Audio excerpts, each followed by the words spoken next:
300 men? I thought the most outrageous thing I could do in this lifetime was to have sex with 300 men. So I did it. In the 90s, talk shows are the most provocative thing on television. You had Oprah, Sally, Phil, Geraldo, myself. At one time, there were 24 talk shows competing in the marketplace. You need to find your own, man. And the most violent. The fists would start flying, the chairs would start falling. They literally tore the place apart. No boundaries go uncrossed. None delve as low as Jerry Springer. We were the bad guys. Until a murder You rub two sticks together and you get fire. forces a reckoning. It literally became a matter of life and death.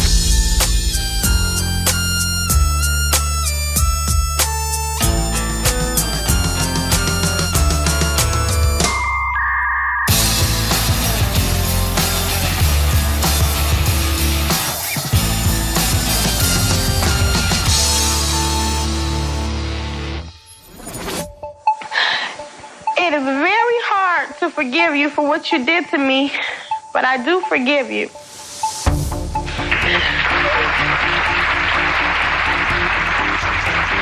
Daytime talk shows. No other form of media mirrors the American psyche quite like them. How many women have gone to the grave never saying anything? Today, people are revealing... And in the 90s, they flood the airwaves completely. At one time, there were 24 talk shows competing in the marketplace for essentially the same audience. Oprah, Sally, Phil, Geraldo, myself. Mary Lou Henner, Charles Perez, Vanessa somebody that was on the Cosby Show. We all went after those topics that people had never seen before. What starts out as a forum to discuss social issues and current events quickly devolves into pure spectacle. Oprah was like the mom show, and then you had Maury. When it comes to 3-year-old Kanaya, you are not... That was You Are Not the Father, or You Are the Father. Jenny Jones was like more of a social issues kind of thing. You never fit in, shy, bookworm, geeky sort of. But when it comes to trash TV, one name says it all.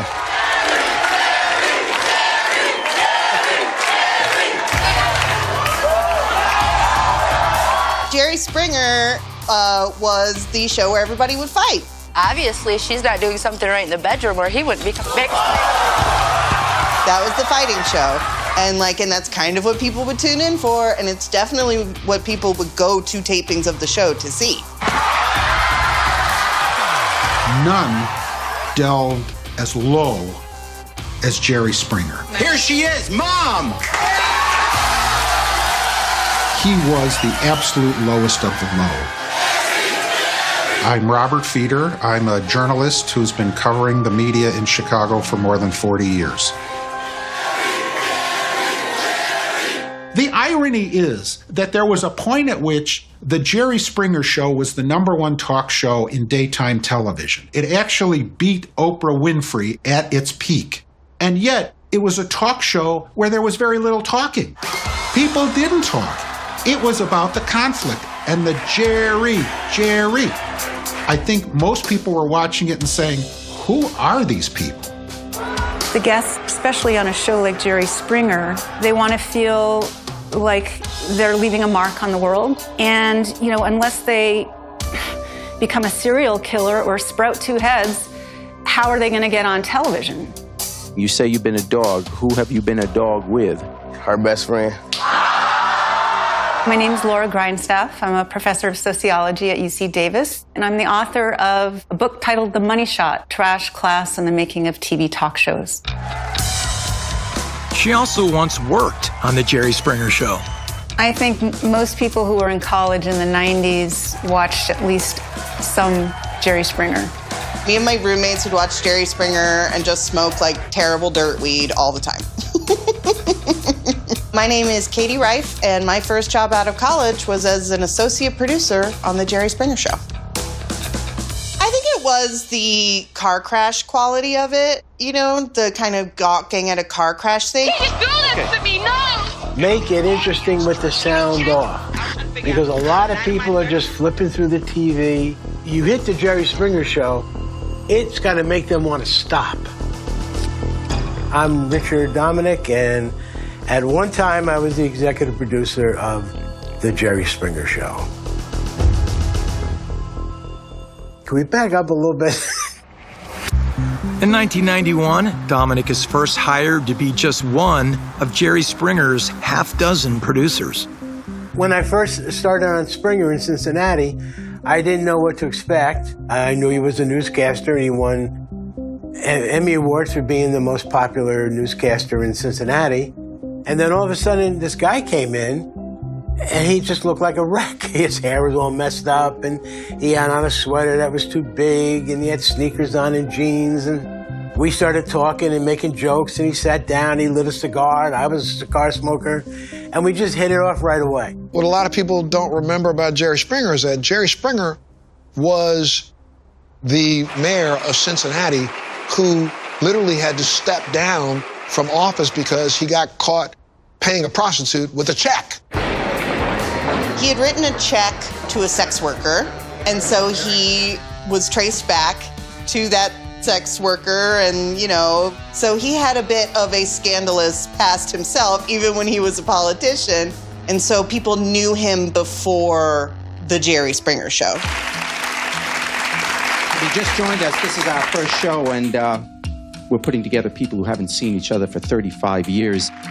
Back before I took over the show, when it was a very serious program, the people running the show, Multimedia Entertainment, they go over step by step, word for word, what they wanted him to say. And he's dressed in a banker suit, and he's got these big, stupid glasses on, like Larry King, those big things. And his hair was all slicked back, and he looked so uncomfortable. It was like they had programmed, or were trying to program, a robot, because in their head, he was Phil Donahue. Springer launched his talk show as a sort of Phil Donahue light. People often think about the origins of talk shows as sort of beginning with Phil Donahue. He really innovated this format. He explored reproductive rights, child custody issues, equal pay. He had the silly moments on there too, but he tended to mix the political, the personal, and entertainment together in a kind of package that was more socially conscious than you would sort of see coming up afterwards. This audience wants in here. Phil Donahue, on one occasion, to try to contain an unruly audience member who started yelling out questions of the audience, Phil Donahue literally stepped across a light grid and put a microphone in a person's mouth. That's what started the audience getting an opportunity to speak back. Phil Donahue, Phil Donahue, Phil Donahue, that's all I ever heard. Phil Donahue. And I was so tired of hearing Phil Donahue's name. To the people running the Jerry Springer Show, he was a god to them. And Jerry didn't want to be the next Phil Donahue. I just thought, my God, this isn't right. This is not the guy. The guy who I met upstairs on the 6th floor, he's a TV guy. People are going to like that guy.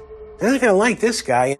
Jerry Springer was going to be a serious talk show host. One of the famous lines he said at that time was, "You won't see me dancing with the Chippendale dancers." Well, that turned out to be quite ironic, since that would have been mild compared to what the show eventually evolved into. If you go back and look at the original Jerry Springer Show, the original Jerry Springer Show was as calm as Phil Donahue, and even calmer than my show. We have a nice surprise for you today, okay? What? You are going to meet your daughter, Sandy, who you have not seen in 35 years. Sandy? Sandy? When I think back of that first season in Cincinnati, in my opinion, it was just dreadful. Boring, and he had 1,000,001 cards in his hands, and it wasn't working, and it was obvious it wasn't going to work. For its second season, Multimedia Entertainment and NBC-owned studios team up and relocate the Springer Show from Cincinnati to Chicago. The move does little to boost their ratings, But for Richard Dominic, it means a promotion to executive producer.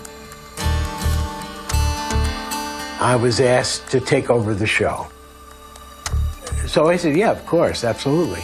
And they said, we're going to cancel the show in November. And this was April. It was like, yeah. So that's when we decided, hey, let's turn the tables on everybody and let's keep the show on the air.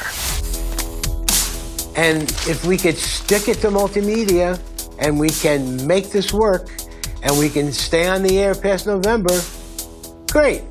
It'll be a battle won. To turn those tables, the Jerry Springer Show will take its cue from one of the most brutal episodes of television ever aired. In the 90s, the Jerry Springer Show will evolve into a spectacle of violence and human indignity. But that inspiration actually starts with this guy. Let me tell you the story of Geraldo Rivera. In 1986, Geraldo Rivera's career had come to a standstill. He had been a high-profile correspondent for ABC News when Tribune Entertainment approached him about doing a live special from the Lexington Hotel in Chicago to uncover whatever hidden treasures or secrets were in the vault in this hotel that was once controlled by Al Capone.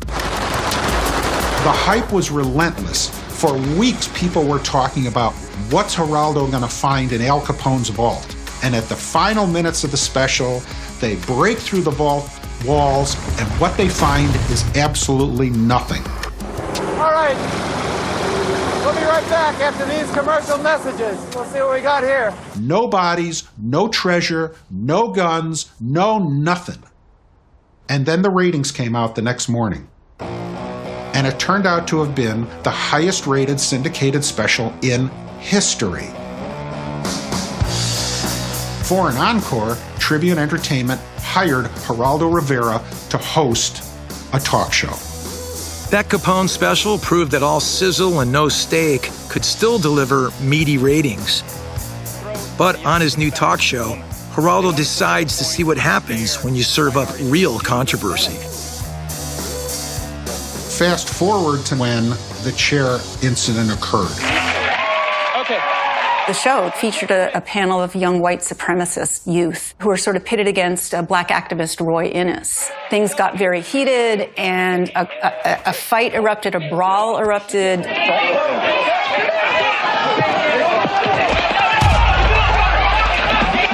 This was a shocking moment.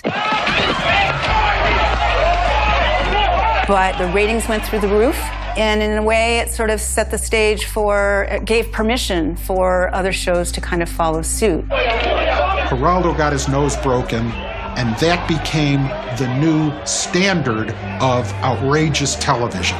The conflicts, the fighting, the emotion that was allowed to be presented on daytime TV. Many talk shows switch gears by infusing conflict and topics designed to shock. I defy any of the hosts back then to say that they weren't approaching and trying to do the most salacious topics that they could possibly do, and that was all of us. A lot of people, look back and don't remember. Oprah was the one who put on, for the first time, she started showing you strippers. She started showing you, call girls. She started showing you a segment of society that no one had ever got a chance to see before. As trashiness becomes the new standard, it becomes clear that Jerry Springer needs to change his image if he hopes to stay on the air. And his new executive producer is the perfect person to provide the makeover. We kind of knew we were getting canceled. So that's when we decided, let's go have some fun. So right away, boom, we changed everything. Now we got a chance not to be Phil Donahue. We had a chance to be Jerry.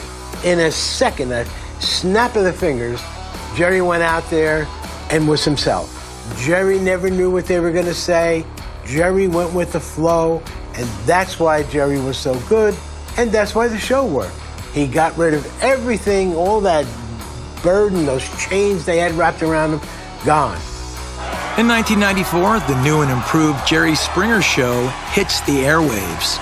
He also told you that, you know, he was in love with you and he's gonna marry you. Bull bitch. He still So that was the beginning of it, of the nightmare of television. I happened to be brushing down at her tail end, and she lifted her tail up, and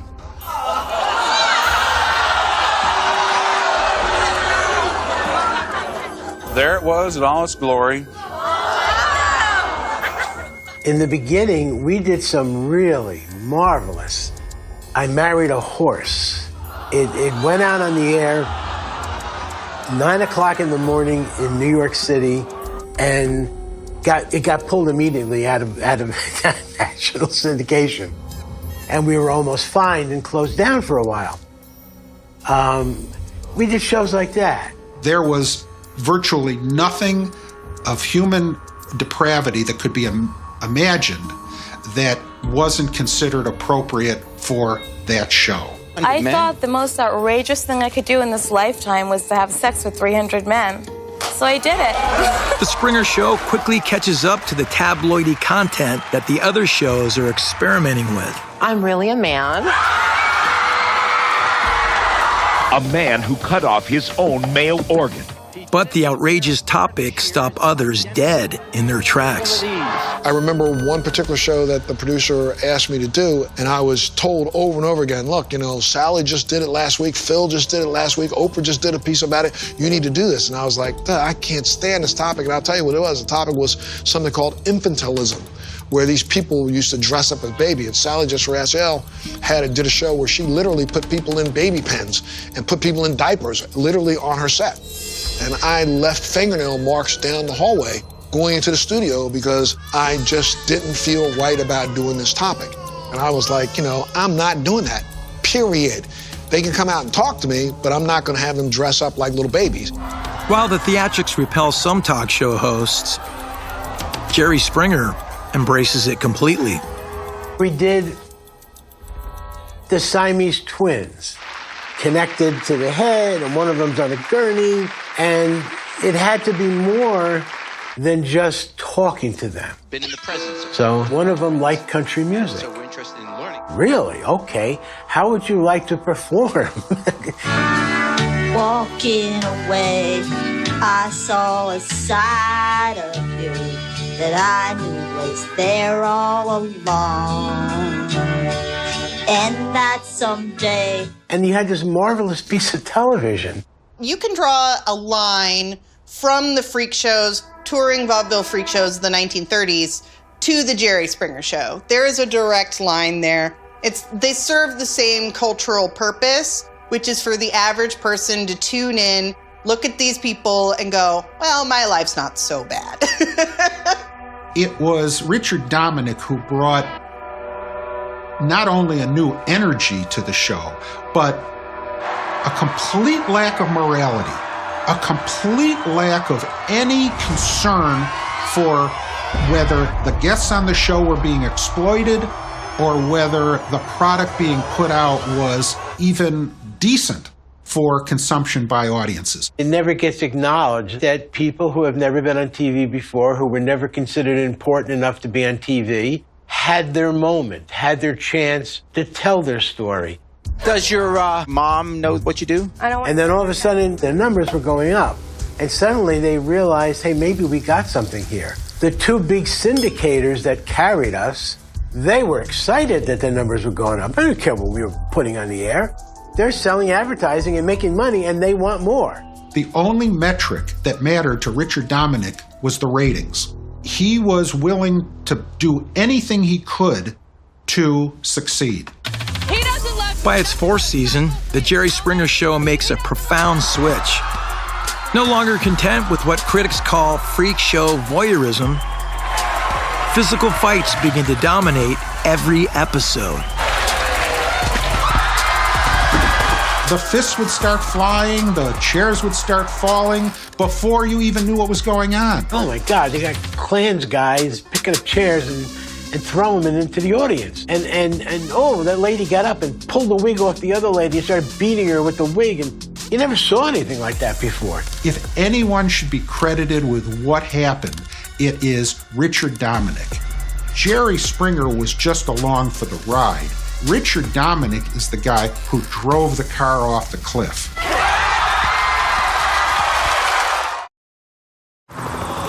O.J. Simpson is sitting in the back seat, and he has a gun at his head. If there's one image that defines the shift in media during the 1990s, it's this. The slowest high-speed chase ever captured on video, as O.J. Simpson fleeced police in a borrowed white Ford Bronco. The manhunt and the trial that follow become a media spectacle.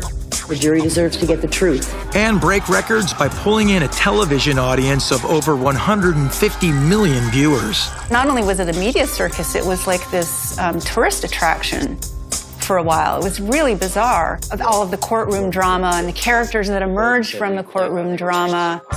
If it doesn't fit, you must acquit. The O.J. Simpson trial allowed TV news to go where it hadn't gone before. Hugh Grant and Elizabeth Hurley, the perfect show business couple. But in the early hours of this morning, Hugh Grant was seen by officers picking up a known prostitute. Celebrity lives and personal lives and sexual proclivities, it became much more salacious.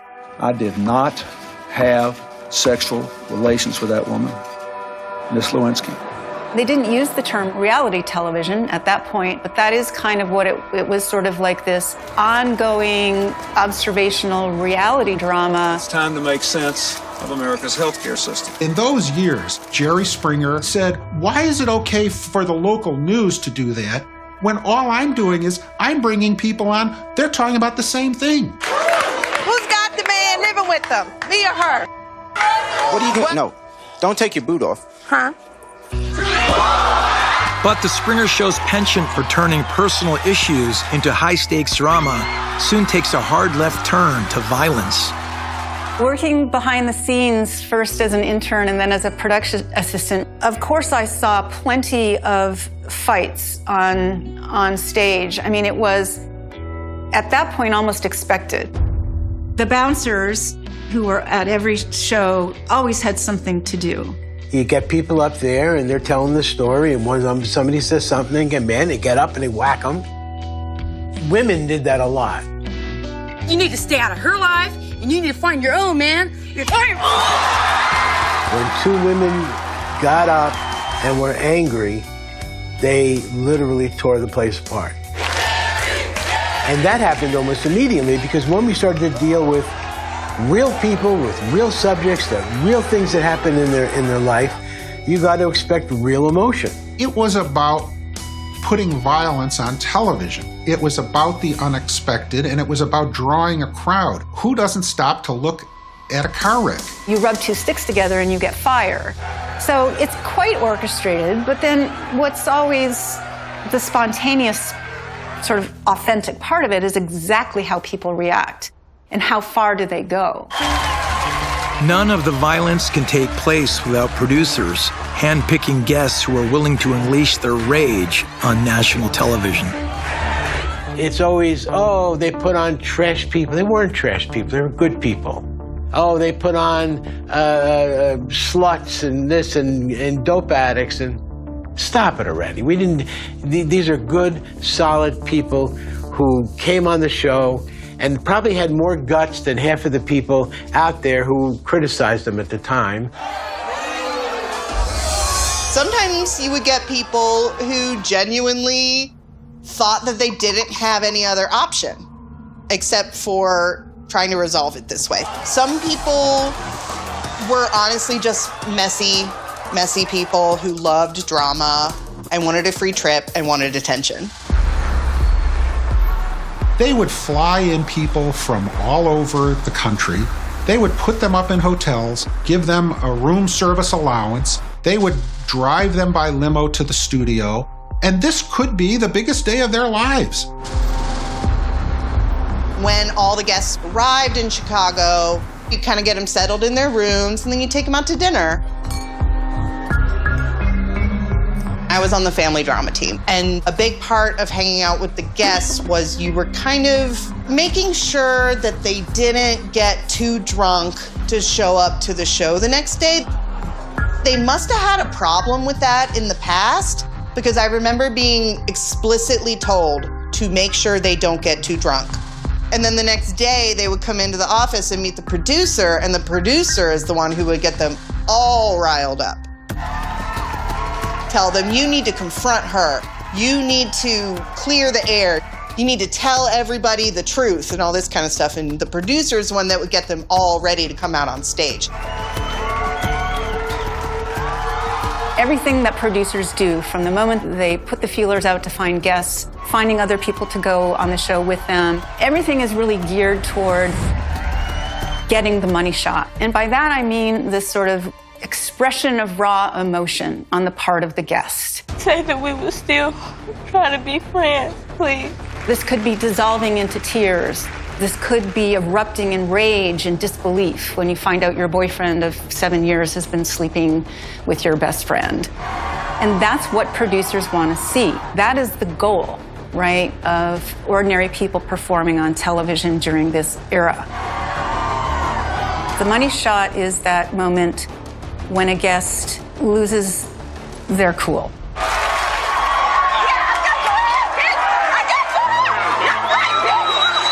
One of my most memorable days on Jerry Springer is my producer hands me a list of groceries and some cab fare and says, go buy everything on this list at the store. And it was all Thanksgiving foods. This was an episode where we had a family that was having some kind of drama. They sat all the members of this family down at a big long table with all this soft, throwable food in front of them, and it was a food fight. You know what? I'm not losing weight for you.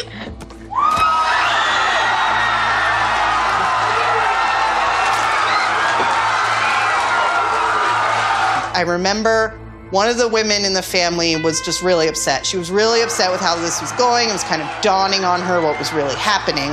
And during the commercial breaks, I remember standing there asking her to please not touch her face and please not wipe the food off of her face for continuity. And she's like very emotionally upset. She's realizing what's happening. She's humiliated. And I couldn't even offer her any kind of sympathy or comfort in that moment, because my main job at that moment was to make sure that she looked as ridiculous as possible when the commercial break was over. That was the moment I felt the absolute worst to be there. One of my jobs was to help make sure that the guests left the stage and went to the green room and got their things together. And there's the saying in the industry, bring them in by limo, send them home by cab.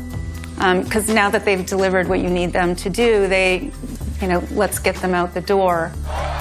With the Springer Show grabbing headlines by getting humiliating money shots out of its guests, other shows scramble to keep up. Here's Shine. The Jenny Jones Show succeeds when one guest makes front-page news when he murders another guest. We're good friends. Well, guess what? It's Scott that has the crush on you. You lied to me.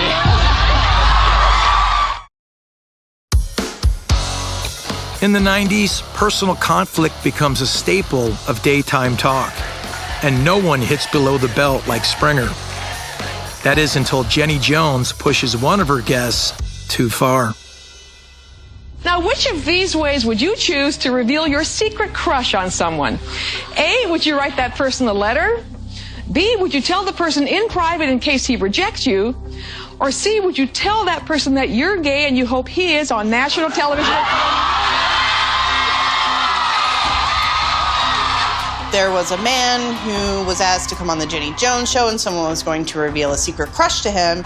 And then it turned out to be another man who he already knew. And this had kind of been going on off camera already, where the one guy was kind of aggressively pursuing the other guy and he wasn't interested. And then it elevated to a new level when it was on national television. Did you have any idea that he liked you this much? No, I did not. Can you tell us what your status is? Are you involved with anybody, or? No, but I am definitely heterosexual, I guess you could say. 3 days later, the person who was the object of that crush murdered the guest. He goes home and he sees a note written by Scott that if you really want to get it off, I'm the only one who has the right tool. The show didn't actually even air It was a taping, and it was a couple of days after the taping that Jonathan Schmidt killed Scott Amador. His brother's death. But because they're both men, and Schmidt did not identify as gay, he felt humiliated by the admission. There was a lot of debate about, well, was Jenny Jones really responsible? Jenny Jones is called to testify and is questioned about her demeanor on the show and how she seemed to relish in Jonathan's discomfort. Did you ever think that if you didn't go for that extra little setup to pull that last bit of emotion out, that maybe this terrible tragedy which brings us together today wouldn't have occurred? I don't know what you're talking about. On the stand, she had very little to say. The whole industry, in some ways, I think, had a certain liability. I think it was the idea that it could have happened on any of these shows, and it happened to be the Jenny Jones show that it was. There was a re-examination of what was going on with the format. Are these ambushes right? Is it moral? Is it proper? Are they encouraging violence? Have they gone too far? Now it literally became a matter of life and death. It was at that point that Oprah really kind of said, I'm doing a different kind of show now. And not coincidentally, she became much more focused on celebrity guests. The murder doesn't just make Oprah clean up her act. Montel, Jenny Jones, even Geraldo decided to change directions. You had everybody running like chickens without a head. The one that really gets me is Geraldo, the biggest. Here he's got a show called Geraldo, and he's trying to do what we're doing, and he thinks he's got his cool and he's being who he is, and then all of a sudden that happens. Jenny Jones, boom. And all of a sudden, the next day, it's the Geraldo Rivera show. And now he's wearing his glasses because he's going to do an intelligence show. And he looked like a moron, okay? Geraldo, if you happen to see this, you looked like a moron because you're a hypocrite. And all of a sudden you ran scared. Richard Dominic looked at the same set of facts and he went in the opposite direction. He decided if all of these other talk shows are going to pull back from the outrageousness, we're going to move forward. Let's hear what Anna has to say about this. The other woman, here's Anna. Jerry Springer continued on doing what he does best, which is to provide a cultural cartoon for the entertainment of viewers. When the Jenny Jones murder happened, it rocked television. Honestly, did not rock us at all.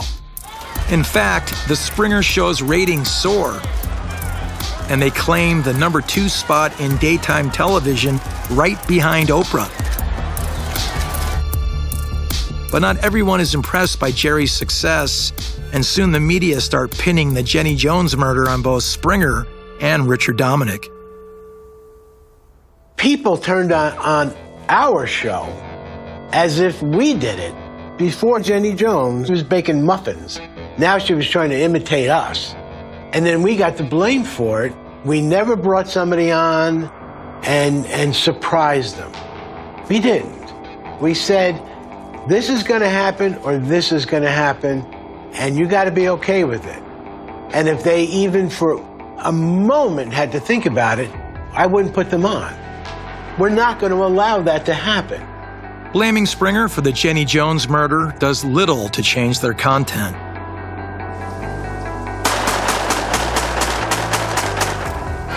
But when two teenagers shoot up their high school in Colorado, people question where they might have learned such violence. The answer that many come up with is daytime talk, and it's reigning king, Jerry Springer. There was a point where the Jerry Springer Show became the villain. It's double action, so it's still loaded. By the late 90s, mass shootings involving teenagers are on the rise. Got some beef with me. Between 1996 and 1999, 8 separate middle school shootings rocked the nation. culminating in the mass murder at Columbine. Shots being fired, there's police officers standing at the door, and it looks like he's... Rather than blaming lack of gun control, both media pundits and religious officials turned their attention towards Jerry Springer. Things started to turn more dark in the United States when mass shootings in schools, Columbine. I think we all had to reassess where America was headed and whether any of these programs, including Jerry's, had anything to do with it. You had this horrible Columbine massacre at a school with these two cuckoos who walked in with guns and raincoats. And the next day, they're saying we were responsible. There were forces in Chicago. A Catholic priest named Michael Flager led a protest and actually brought picketers and petitions and marches to NBC Tower to protest Jerry Springer and to try to get him off the air. Very righteous man. He got a group of people to picket, and they were making noise, and people were screaming outside of the building and walking around with picket signs. The Springer Show is Satan. We're not Satan. I think it would be too difficult to draw a straight line from what was going on to what occurred in terms of the actual violence being played out. But I do believe that shows like Springer dramatized a coarseness that was pervading society. The Springer Show is well used to receiving criticism, especially from religious voices. It's long been par for the course, but then Oprah jumps into the fray. I don't think that it was a calculated effort to target Springer, but Richard Dominic still took her negative comments as a challenge. There came a point in the show where the Springer Show was #2 in the ratings of daytime. There was only Oprah ahead of us, but she started making me angry because she's sitting on the top of the heap, and every time I turn around, I hear Oprah said this, Oprah said that. She says it in the press. And the only thing I ever said was, if you want to save the whales, call Oprah. If you're sleeping with a whale, call the Jerry Springer Show. That's but the only thing I ever said publicly. But to the staff, I said, you know what? I want to beat her. By 1998, Jerry Springer was #1. He was still front page news in Chicago for everything that was going on with the show. And there were still people who were complaining about the fights and the violence. That was when it was at its peak.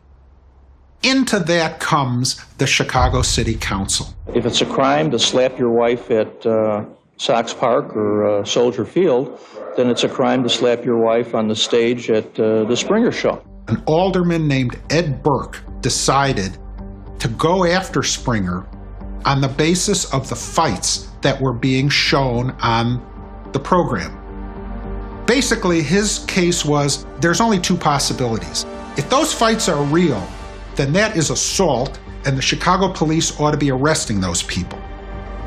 If those fights are not real, then it's fraud, and it shouldn't be allowed to be shown on television. If I was to suddenly grab this book and walk up to you and smack you with it, yeah, would you think that I was committing a violation? You want him to do it? Jerry, much to his credit, showed up and testified without being subpoenaed and made a mockery of the whole thing. I mean, basically, he treated it all as a joke because the fact is, it really was a joke. Let me ask the question. Would you like me to have the reporter read the question back to you? It calls for a yes or no answer. Yes. Would you please do it, because at least she won't be yelling. Go ahead. It was purely for headlines. It was pure grandstanding in the classic political sense. And Jerry Springer, who was a politician before he ever got into television, knew that better than anyone. They asked him if he wanted to make a statement, and he said, I am not now, or nor have I ever been a member of the Communist Party. And we just laughed at them. It was a wonderful performance. He was not concerned at all that this was going to amount to anything of any substance at all. Jerry, Jerry, Jerry! The negative media attention bolsters Springer's ratings even more. But his particular strain of trash aesthetics will give birth to a new kind of entertainment. One that will change the country. Pay attention, police.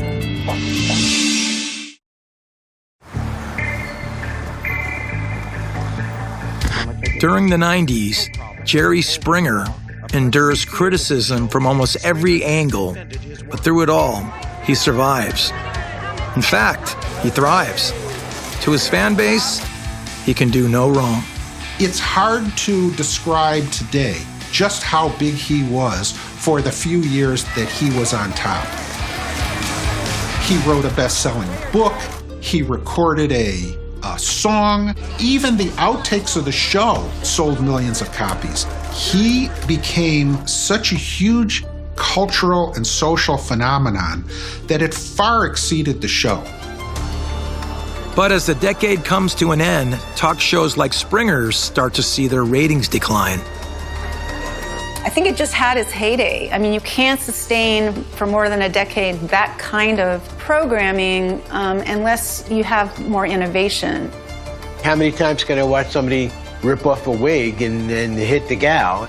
You can only be shocking for so long, and then you need a beheading, and you're not going to get that. Instead of public executions, a new type of entertainment hits our screens. One that's been spliced from the exact same DNA as trash TV. Was arrested. Prostitution whore. You were f***ing gay 19 times. Springer opened the can of craziness and wild things. Reality shows are the bird that evolved from the dinosaur of 90s talk shows. A lot of the tactics are the same, particularly shows like The Real Housewives is definitely an outgrowth of Jerry Springer because people want to see people fight on those shows too. No ifs, ands, or buts. Daytime TV was the beginning and laid the groundwork for what we call reality TV. It gives people the same vicarious, salacious thrill that they were getting at looking at someone else. Part of reality TV's mass appeal is that it blurs the line between truth and fiction, making it so powerful a medium that it ends up transforming American politics. There's a lot of things that go into the mix of a cultural system that would end up electing a reality star as a president who behaved, in my view, worse than any Jerry Springer guest. Everything is sort of confrontational, loud, in your face, brash, conflictual.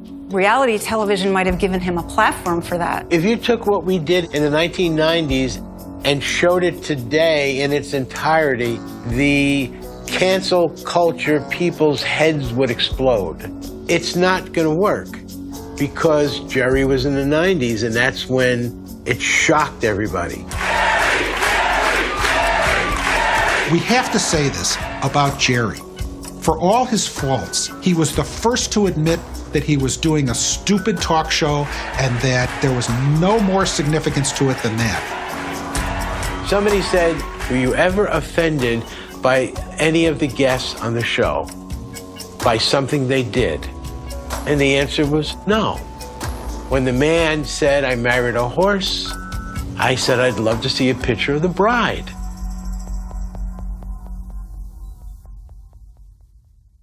The Trotter Chronicles, From Gold to Grit, a novelization by Gemini.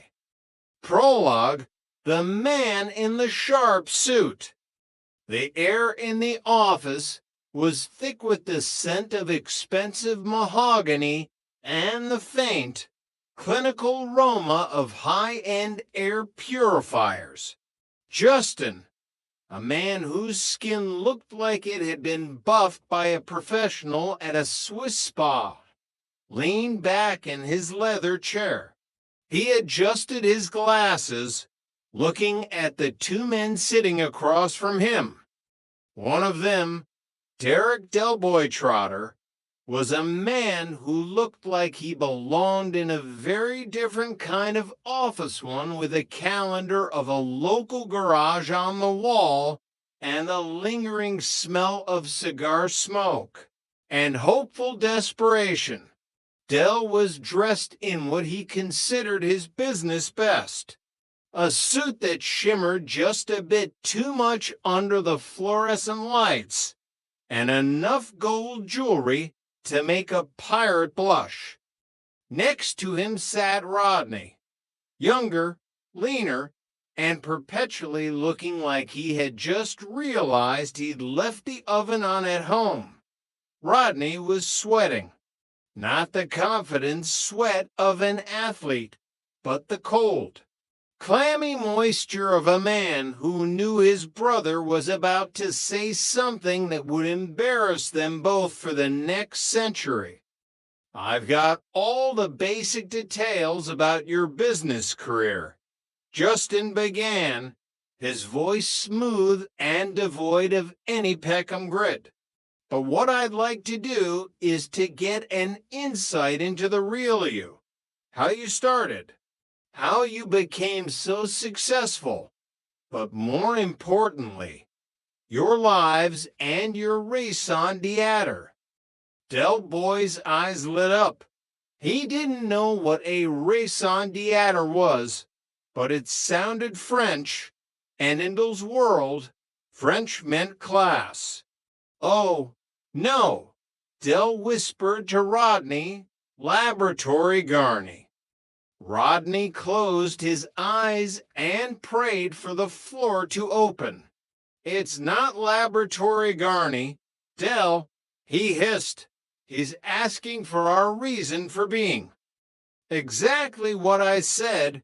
Prove," Del snapped back, before turning to Justin with a smile that could sell ice to an Eskimo and then charge him for the delivery.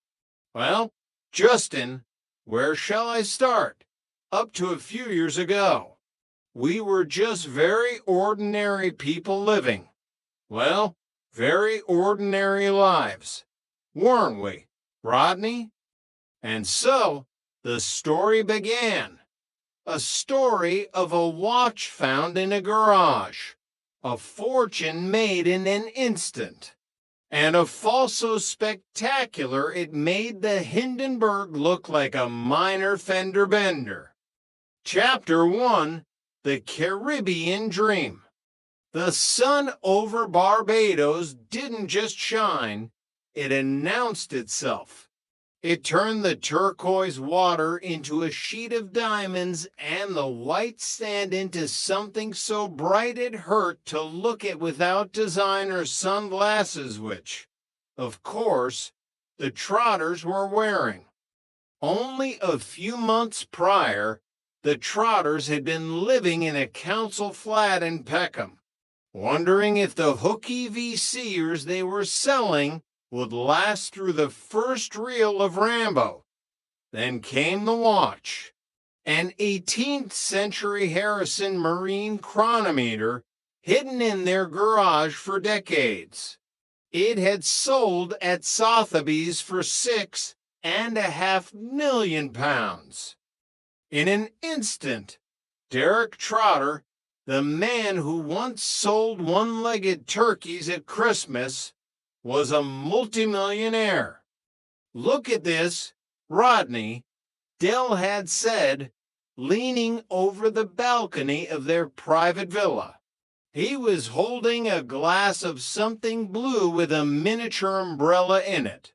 "Total luxury. This is what we were born for. Mange tout, Rodney, mange tout." Rodney was sitting in a hammock, trying to read a book on sociology, but failing because Cassandra kept applying sun cream to his back. "It's a bit much, isn't it, Del? I mean, 6 months ago we were sharing a bathroom with a leak that Uncle Albert called characterful. Characterful. It was a health hazard." Del laughed. "But look at us now. We've divvied the dosh up. We made sure Uncle Albert got a nice little drink, figuratively speaking, though knowing him, he's probably literally drinking most of it down on the coast with Elsie Partridge. They had been the kings of the island. They donated to charity mostly because Dell liked the gala dinners, and they invested. Oh, how they invested. Dell had met a man in a bar. A visionary, Dell called him. A con artist, Rodney had countered. The man spoke of Central American markets, of vibrant ventures, and emerging economies. He spoke of turning millions into billions. It was a royal mint. Rodney, Dell shouted into the tropical wind. We were making money while we slept. But the Caribbean sun has a way of blinding you to the clouds on the horizon. Chapter 2. The Sound of the Crash. The end didn't come with a bang. It came with a phone call and a decline message on a credit card at a 5-star hotel. What do you mean? Insufficient funds, Dell had barked at the hotel manager, his gold rings clacking against the marble countertop. Do you know who I am? I'm Derek Trotter. I've got more money than the Sultan of Brunei's paperboy. The manager was polite but firm. The Central American market hadn't just dipped, it had evaporated. A coup, a currency collapse, and a series of creative accounting errors by their visionary friend had turned the Trotter fortune into a pile of worthless digital ash. Rodney, Dell whispered, his face turning a shade of gray that matched the London fog they had tried so hard to escape. The negotiations, they've collapsed. Collapsed? Rodney felt his stomach drop. Dell, we put everything into that venture. The houses, the stocks, the peacocks.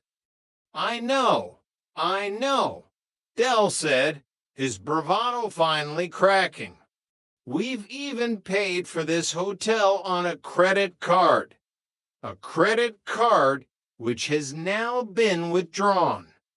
The journey back to the UK was a blur of cramped airplane seats and the crushing realization that the dream was over. They weren't returning to a hero's welcome. They were returning to a financial wilderness. And it wasn't just them. Back in Peckham, the ripples of their failure were turning into waves. Michael Fisher, the landlord of the Nag's Head and a man who had trusted Dell with his life savings, was now behind bars. He had remortgaged the pub to follow the Trotter gold mine, and when it collapsed, he had tried to recoup the losses by embezzling from the brewery. He was a desperate man, and Dell felt the weight of every brick in Mike's prison cell. Chapter 3. The Court of Peckham. The corridors of the courthouse felt like a tomb. Denzel, a man whose nerves were usually held together by habit and hope, was pacing so fast he was nearly burning a hole in the linoleum.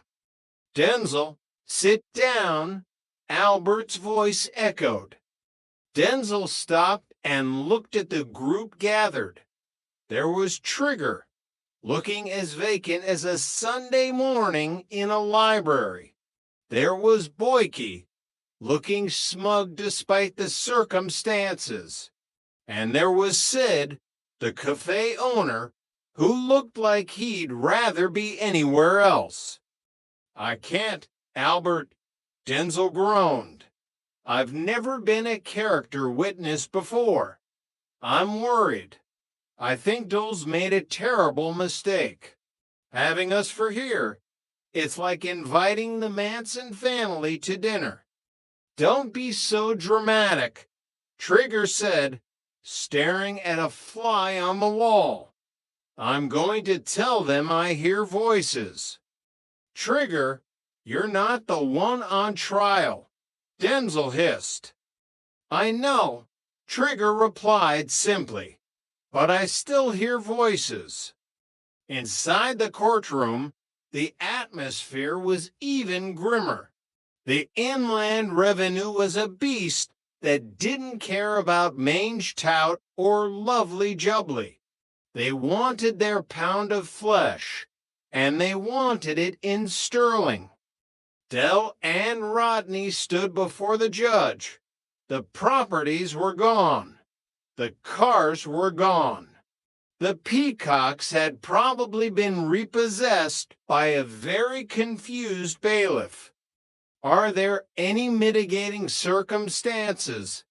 Their lawyer asked. Dell stepped forward, adjusting his tie. Oh, yes, you must remember to tell them that we were slaves to detail, wouldn't you? Rodney, we made certain that we always got our checks off to the Inland Revenue on time. Always, Rodney added, his voice cracking. Fair dues, Dell whispered as the judge looked down at them. They bounced, but they was always on time. The verdict was swift. Bankruptcy. They weren't going to prison, not yet, but they were being stripped of everything. The debt stood at $48,750 for pounds. It was a number that haunted those dreams. It wasn't just money, it was the price of his pride. Chapter 4, The Wrong Gentleman. Amidst the financial ruins, a personal tragedy struck. Uncle Albert, the man who had survived the Battle of the Atlantic only to be nearly killed by those cooking 1,000 times, had passed away.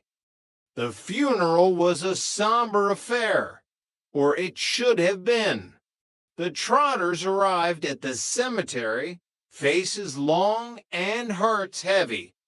I feel bad, you know, Dell whispered to Rodney as they walked toward the open grave, leaving him here on his own while we was all off globe-trotting. He wasn't on his own, Dell, Rodney said. He had Elsie. He was happy. They stood by the grave, listening to the vicar speak of a man named Bunny who had served in the RAF. Bunny, Dell frowned. Why did he call him Bunny?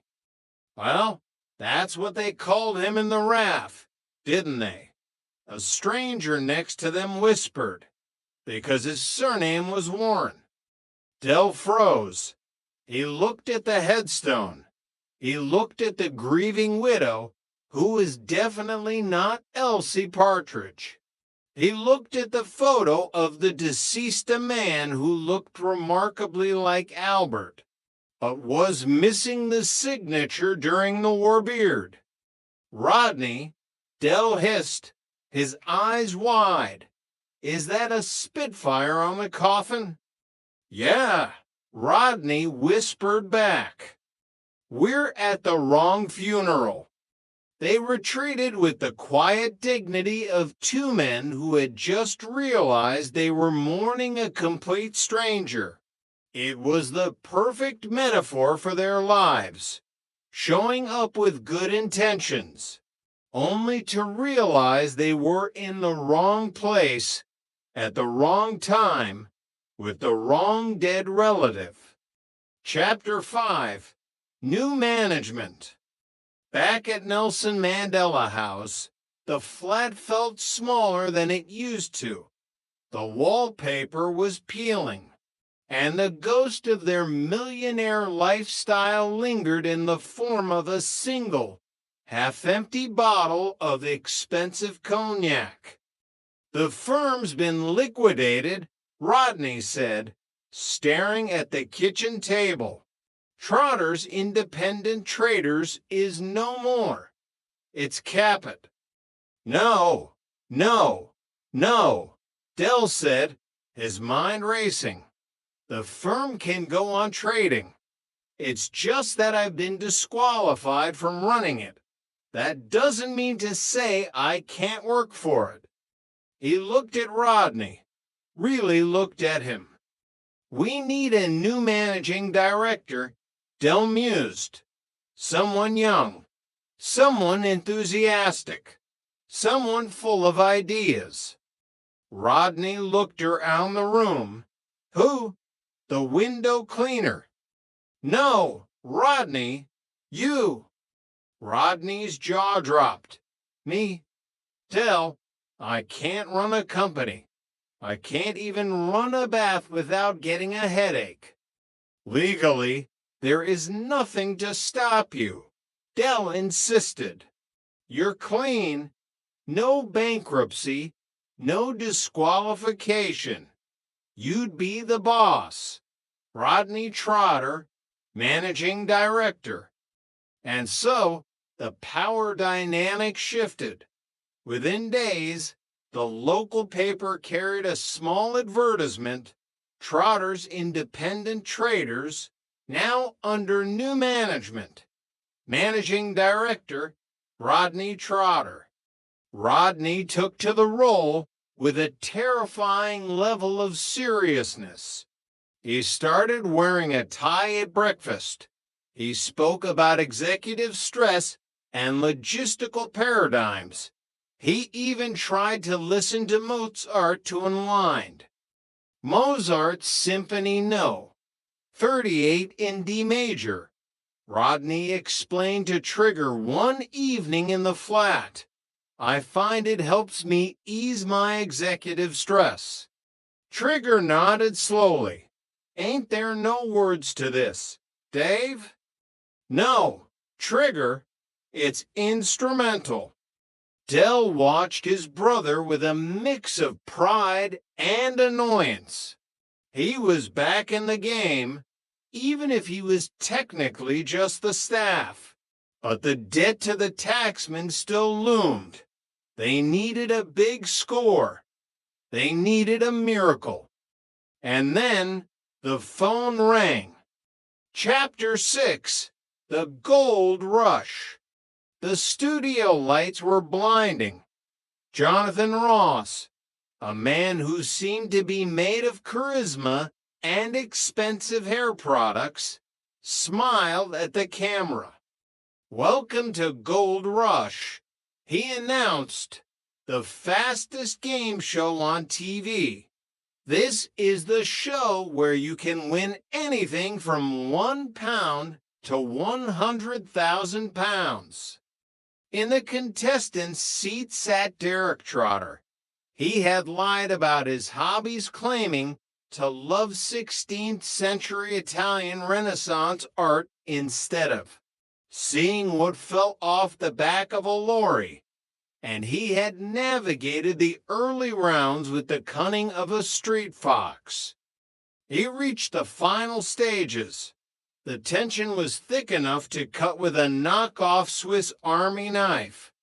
For 50,000 pounds, Derek, Jonathan Ross said, leaning in, "Which classical guitarist wrote the opera The Child and the Enchantment?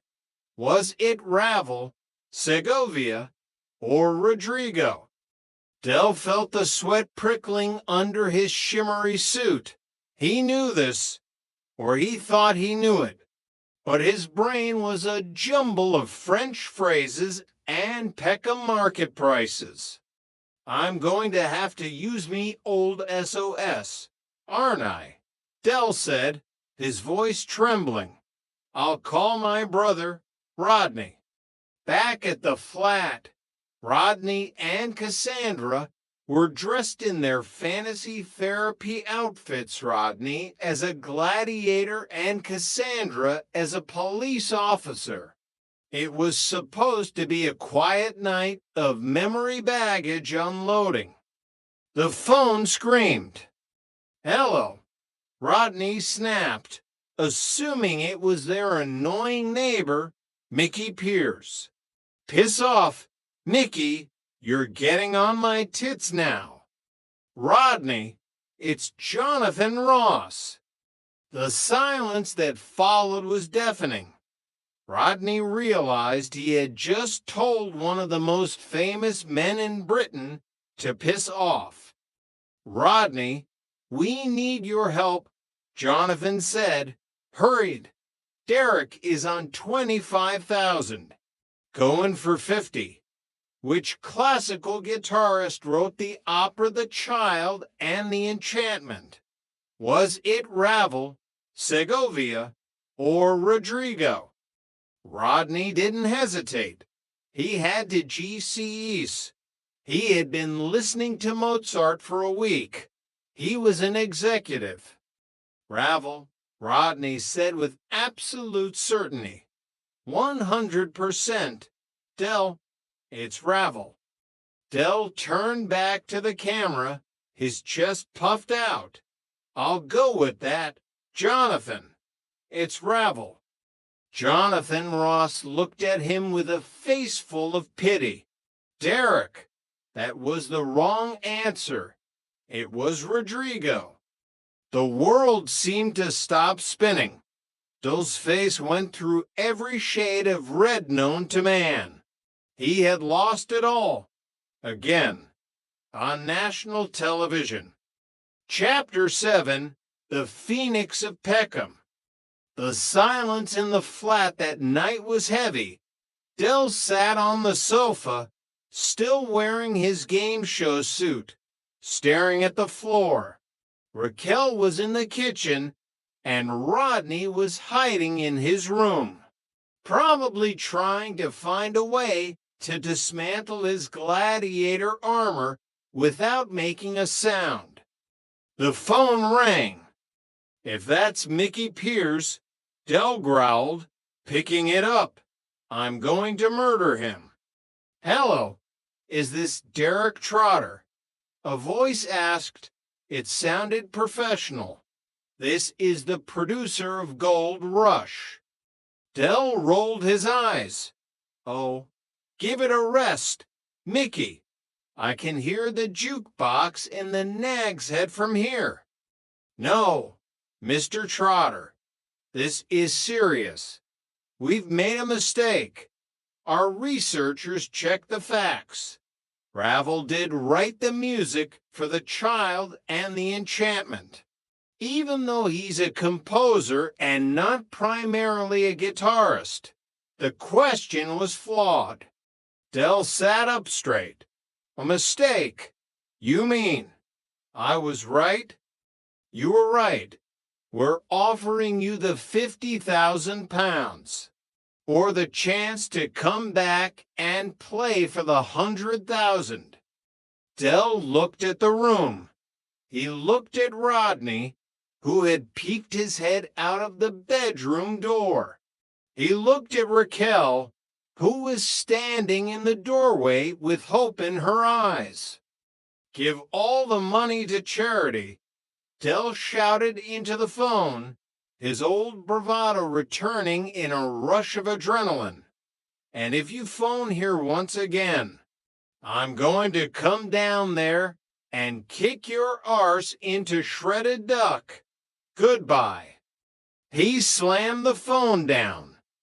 "Del," Rodney screamed. "What are you doing? That was 50 grand. Del started to laugh, a deep, wheezing Peckham laugh. It was Mickey Pierce, Rodney. I could hear the jukebox. He thought he could wind me up, but nobody winds up Derek Trotter. He stood up, adjusting his cuffs. "We're the Trotters, Rodney. We don't need charity. We're back in business. New management, new ideas. This time next year. Rodney sighed, but he couldn't help but smile. We'll be millionaires? No, Del said, throwing an arm around his brother's shoulder. This time next year, we'll be debt-free. And that, Rodney, is bonjour. It's bonjour, Del, Rodney corrected. Exactly what I said. Prove exactly what I said. The neon sign of the Nag's Head flickered in the distance, a beacon of hope in the heart of Peckham. The Trotters were down, but they were never out. Because as long as there was a deal to be made and a brother to blame, the dream would never die. Chapter 8. The Cold Light of Day. The following morning did not bring the clarity Del Boy had hoped for. Instead, it brought a pounding headache and the lingering suspicion that he might have made a catastrophic tactical error. He sat at the formica table in the kitchen, nursing a mug of tea that was mostly sugar. Rodney stumbled in, looking disheveled. Del, Rodney said, his voice flat. I've been thinking about that phone call last night. Forget it, Rodney. Del snapped. Mickey Pierce, professional wind-up merchant, probably recorded the whole thing to play at the pub later. Low D toilet. Rodney.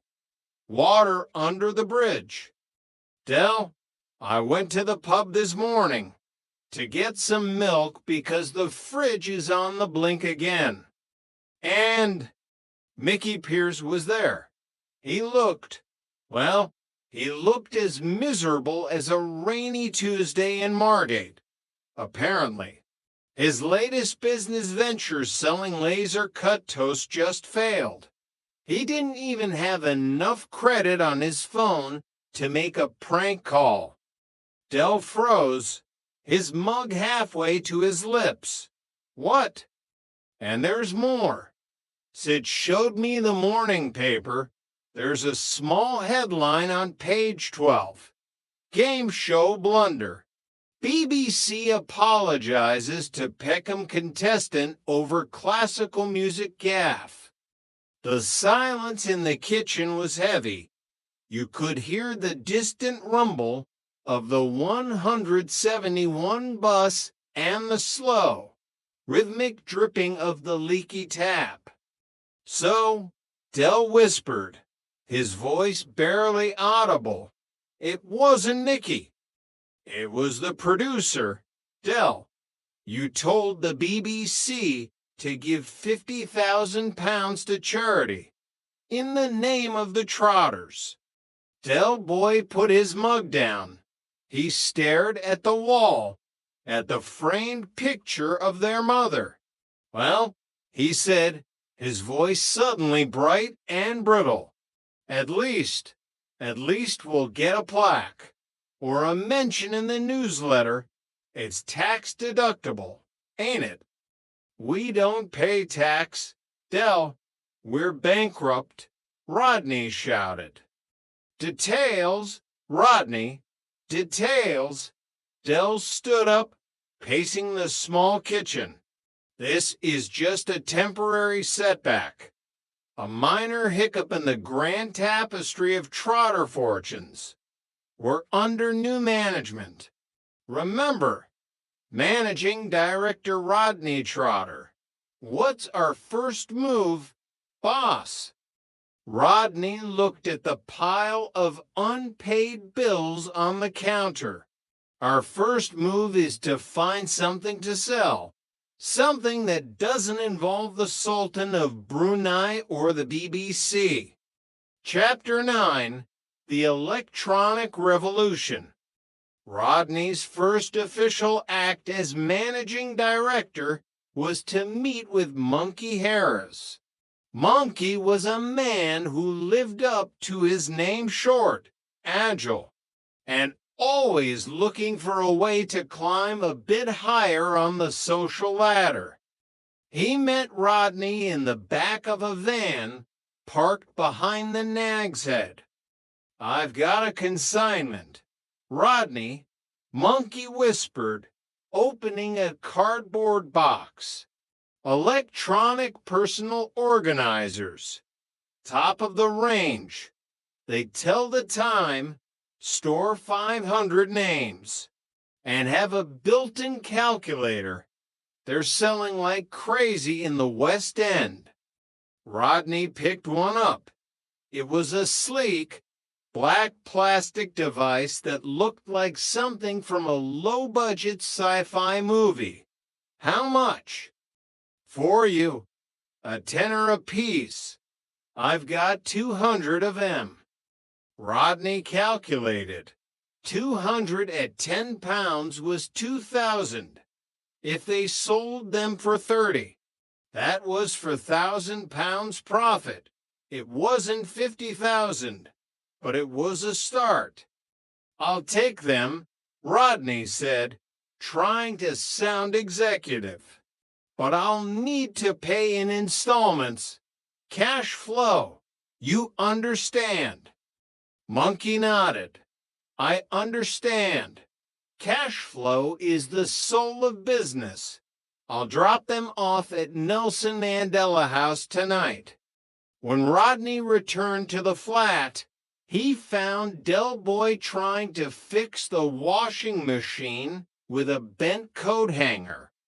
"Good news, Del. I've secured our first inventory. Electronic personal organizers. The future of business. We're going to modernize Peckham, one address book at a time." Del looked at the device. "Electronic organizers. People round here can barely organize a trip to the toilet. Rodney, who's going to buy these?" "Everyone. Busy professionals, students, anyone who needs to stay on top of their game. It's executive stress management. Del, der chic." Del said, his eyes narrowing. "They look a bit plastic. Are they waterproof?" "Why would they need to be waterproof?" "In case it rains on the market stall. Rodney, think of Voyage Pois." Chapter 10. Iconoclastic Autosuggestion. While the business world was being revolutionized by plastic organizers, the domestic world of the Trotters was entering the realm of fantasy therapy. Cassandra had insisted, after the stress of the bankruptcy and the game show disaster, she felt their relationship needed a reboot. She had found a book by an American psychologist who spoke of memory baggage and the need to create our own make-believe world. Iconoclastic autosuggestion. Rodney explained to Del Boy while they were sorting the organizers. It's about rejecting reality and becoming different people, just for an evening. Sounds like what I've been doing for 40 years. Rodney, Del quipped. What's the catch? We write down our fantasy figures, and then we become them. No dressing up. It's all in the mind. But as with everything in the Trotter household, the no dressing up rule was the first to go. Thursday night arrived. Del had agreed to take Raquel and Damien out to see a film, giving Rodney and Cassandra the flat to themselves. Or so Rodney thought. I'm taking them to see that new cartoon, Del said, adjusting his coat. The one about the singing fish. We'll be back late. Enjoy your auto-suggestion. Rodney waited until the door closed. He went to his bedroom and emerged 10 minutes later wearing a leather skirt, a plastic chest plate, and sandals. He looked like he had been rejected from a high school production of Spartacus. Cassandra emerged from the bathroom. She was wearing a police uniform, complete with a hat and a plastic truncheon. Rodney, she gasped. I thought we said no dressing up. I couldn't help it. Cass, the book said to fully immerse yourself. I'm Russell Crowe in Gladiator. And I'm a detective from the Bill. Cassandra sighed. You look different. Strength and honor, Cassandra, Rodney said, striking a pose that nearly caused his chest plate to pop off. Now, let us unload our baggage. They sat on the sofa, trying to be reborn. But the atmosphere was somewhat dampened by the smell of Dill's lingering cigar smoke and the faint sound of the neighbor's heavy metal music. So, Rodney began, trying to deepen his voice. On my signal, unleash the feelings. Rodney, I don't feel like a detective. I feel like an idiot. That's just the memory baggage talking. Rejected. You are an officer of the law. I am a hero of Rome. Suddenly, the front door burst open. We're back, Del Boy shouted, stumbling in with Raquel and Damien. The cinema was full. Apparently, every kid in Peckham wants to see a singing fish. He stopped dead. He looked at Rodney. He looked at Cassandra. Oh, my God, Del whispered, his eyes widening. Rodney, what have you done to her? Is she arresting you? It's therapy, Del, Rodney hissed, trying to hide behind a cushion. Go away. Therapy? You look like you're about to fight a lion in a police station. Del started to laugh. A deep, wheezing sound. Raquel, come and see this. Russell Crowe and the Bill are having a meeting in our front room. The fantasy was officially over. Reality hadn't just returned.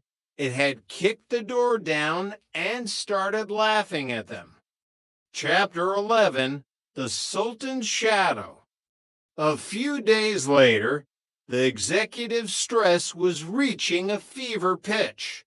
Marketers in Peckham were apparently resistant to digital organization.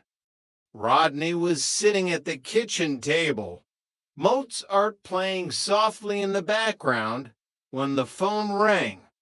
Trotter's Independent Traders, Managing Director Rodney Trotter speaking, he said, trying to sound bored and important. Good evening, a voice said with a thick, exotic accent. I am wishing to speak with Managing Director.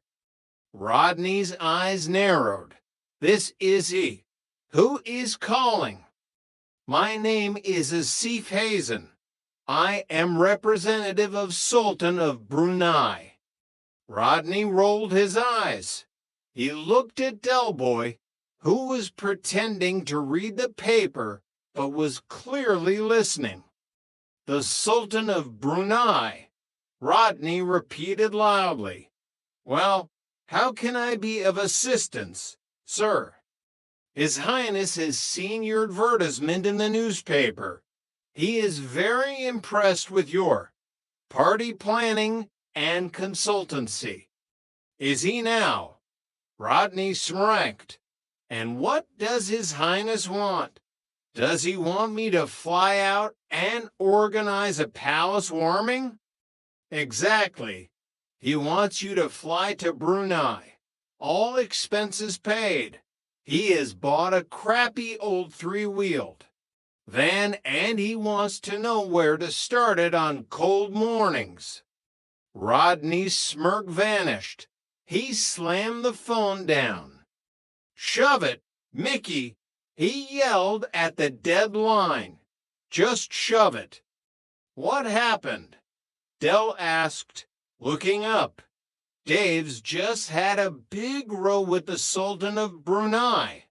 It was Mickey Pierce. Del, I could hear the jukebox. He thinks he's so clever, using an accent. But as Rodney sat back down, his Mozart symphony reached a crescendo. He looked at the advertisement he had placed. He had listed consultancy and party planning. It was a professional advert. He looked at the phone.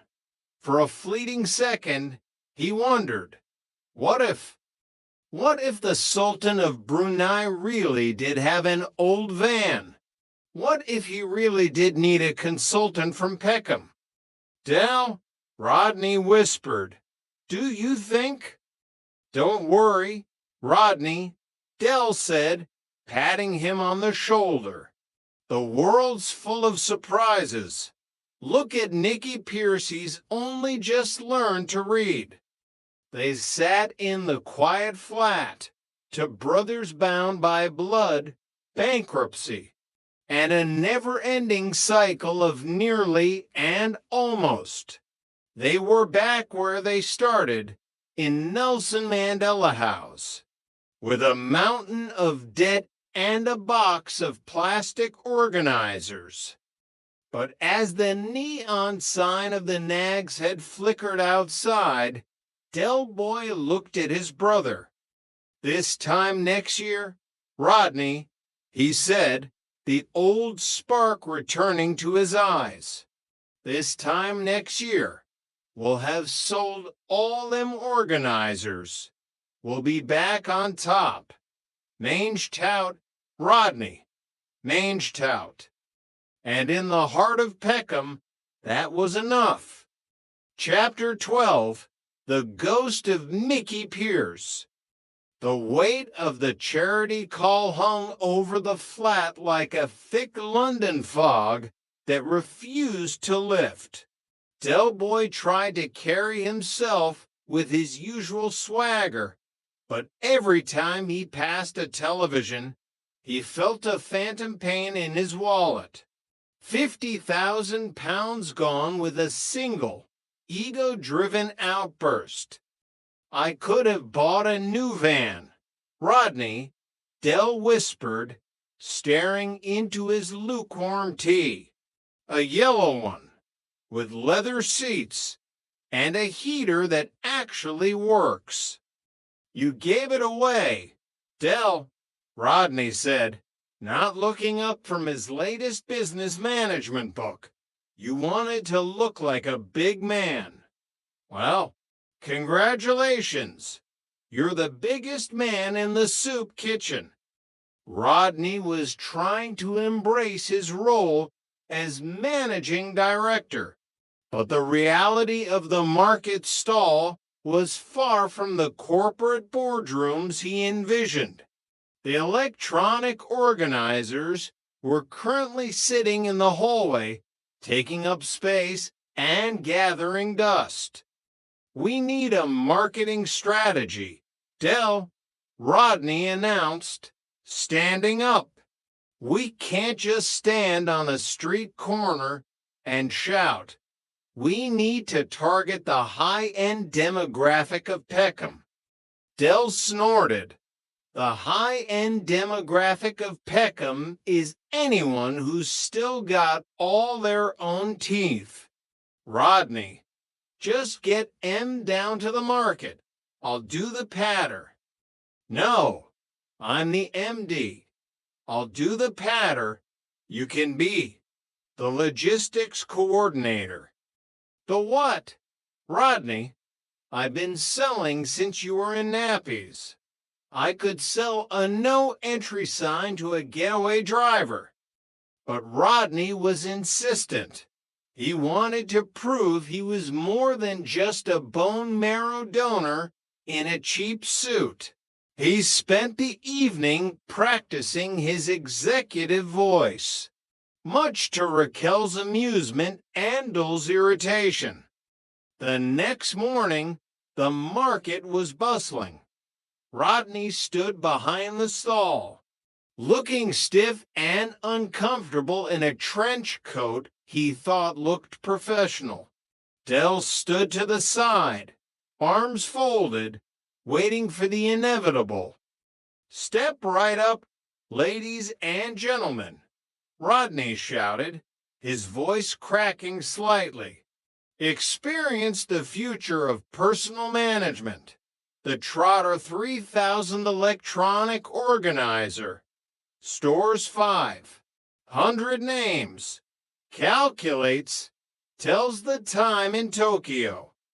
A woman in a headscarf stopped and looked at the black plastic device. "Does it tell me when the 171 bus is coming?" "Well, no," Rodney stammered. "But it can store the bus timetable if you type it in." "I can't type," she said, moving on. "And I don't know anyone in Tokyo." Del Boy stepped forward, unable to restrain himself any longer. "Oi, darling, come back. Don't listen to him. He's just the apprentice. Look at this, it's not just an organizer. It's a status symbol. It shows the world you're a person of substance. And look at doubles as a very stylish paperweight for your betting slips." He grabbed one and held it high. "Normally 30 quid, but today, because my brother here has just been released from a psychiatric institute, and I'm feeling sorry for him, 15 quid, for 25. Within 10 minutes, Del had sold 3. Rodney watched in a mixture of awe and resentment. The executive dream was slipping away, replaced by the familiar grit of the Peckham hustle. Chapter 13, The Road Sweepers Union. As the weeks dragged on, the organizers sold in drips and drabs. But the mountain of debt to the inland revenue remained immovable. The threat of bailiffs was no longer a distant worry. It was a looming shadow that darkened every conversation. "Raquel's right, Del," Rodney said one evening, looking defeated. "Trigger said they're recruiting down at the depot. Road sweeping. The pay is steady." Del Boy looked like he had been slapped. "Road sweeping. Me, Derek Trotter, the man who once had peacocks on his lawn. I'm a trader, Rodney, an entrepreneur. You're a bankrupt entrepreneur. Del, we need money. Real money. Not this time next year money." Del looked around the flat. He saw the peeling wallpaper, the half-empty bottles, and the tired look in Raquel's eyes. The bravado he had worn like armor for decades was finally starting to rust. "I'll help you fill in the form," Rodney offered, his voice softening. "Me?" Del shouted. "I wasn't talking about me. You're the one who needs a job. You're young. You're fit. You can push a broom from here to Lewisham. I'm the managing director. Rodney protested. Exactly. And part of managing a company is diversifying your income streams. Now, go on, get the pen, and see if they've got any vacancies for a logistics consultant with his own high-vis vest. The tension in the flat was broken by a knock at the door. It was Trigger. All right, Dave, Trigger said, nodding to Rodney. It's Rodney, Trigger. Yeah, whatever. Del, I heard you were looking for a bit of work. My supervisor says he's got a spot on the night shift. It's mostly quiet. Just you and the broom. Gives you plenty of time to hear the voices. Del Boy closed his eyes. The image of himself in an orange vest, sweeping up kebab wrappers at 3 a.m., was the final indignity. Thanks, Trig, Del said, his voice surprisingly quiet. I'll think about it. After Trigger left, Del sat by the window, looking out at the estate. He thought about the watch, the millions, the Barbados sun. It all felt like a dream someone else had dreamt. Rodney, Del said, his eyes still fixed on the horizon. Did I really tell them to give that 50 grand to charity? You did. Del, you were brilliant. The whole country thinks you're a saint. Del smiled, a small, sad flick of the lips. A saint with no shoes, eh? Well, at least I'm a saint. Say lavi, Rodney. Say lavi. Chapter 14, The Final Word. The interview with Justin was drawing to a close. The high-end office felt even more alien now that the story had been told. The mahogany desk seemed colder, the air purifiers more sterile. Justin adjusted his glasses, scribbling a final note in his leather-bound notebook. It's a fascinating journey, Mr. Trotter, from the heights of sudden wealth to the current situation. But tell me, do you regret it?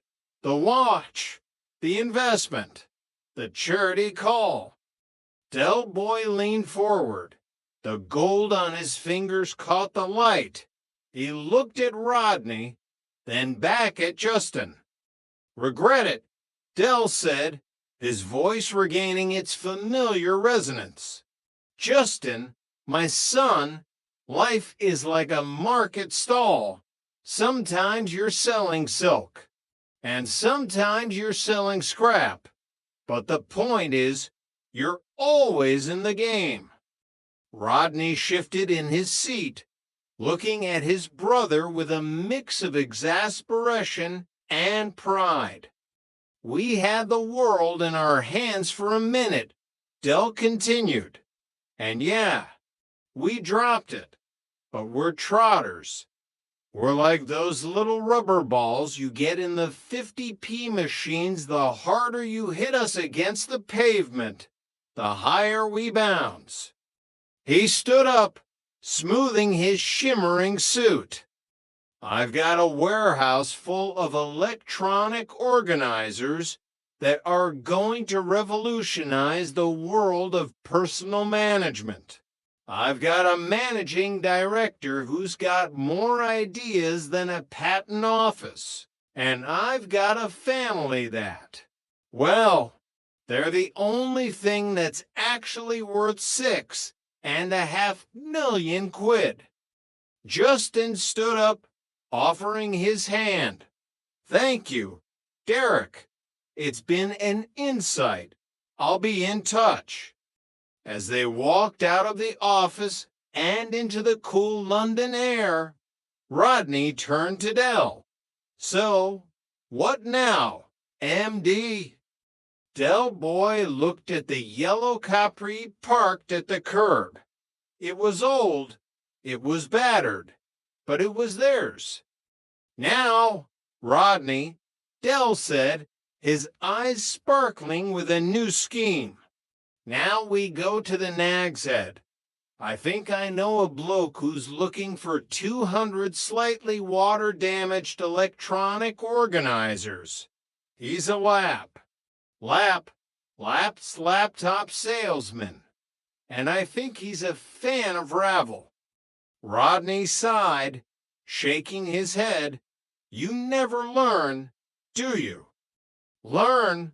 Rodney, my boy, if I learned, I'd be bored. Mange tout, Rodney, mange tout. And as they drove off into the Peckham sunset, the neon sign of the Nag's Head flickered to life, welcoming them back to the only world they truly understood.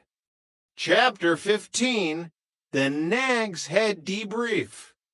The Nag's Head was exactly as they had left it, dimly lit, smelling of stale lager and failed dreams, and populated by the usual suspects. Sid was behind the bar, looking as if he'd personally invented misery, while Trigger sat in his usual corner, nursing a half pint of something that looked like swamp water. Del Boy burst through the doors, his shimmering suit reflecting the flickering neon lights. Behind him, Rodney followed, looking like a man who had just survived a high-stakes interrogation which, in a way, he had. A round for my friends, Sid, Del shouted, slapping a 5-pound note onto the counter. And make 'em large ones. We've just been to the top of the mountain and come back with the view. Sid didn't look up from his glass polishing. The mountain, last I heard, you were at the bottom of a bankruptcy hole. Del, that 5-pound note wouldn't even buy you a ticket out of Peckham. Details, Sid, details. Del laughed, grabbing to brandies. He walked over to Trigger. All right. Trig, you missed it. We just had a meeting with a high-flying biographer. He wanted the inside scoop on the Trotter Empire. Trigger nodded slowly, his eyes vacant. Did he ask about the voices? Del, no. Trig, he didn't. But he was very impressed with our raison d'etre. Your what? Our reason for being, Trig, Rodney intervened, sitting down. Not that Del actually knows what it means. I know exactly what it means, Rodney. Del snapped. It means we're still here, ain't we? Against all the odds.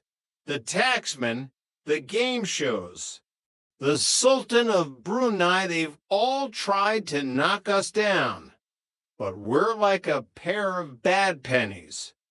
Boyke walked into the pub then, looking as smug as a man who had just sold a rusty tractor for the price of a Ferrari. Ah, the Trotter brothers, back from the financial wilderness. I see. I hear you've been disqualified from running companies. Derek, a bit of a choker, that. Not disqualified, Boyke, Del said, leaning back. Under new management, meet the managing director of Trotter's Independent Traders, Rodney Trotter-esque. Boyke let out a dry, rattling laugh.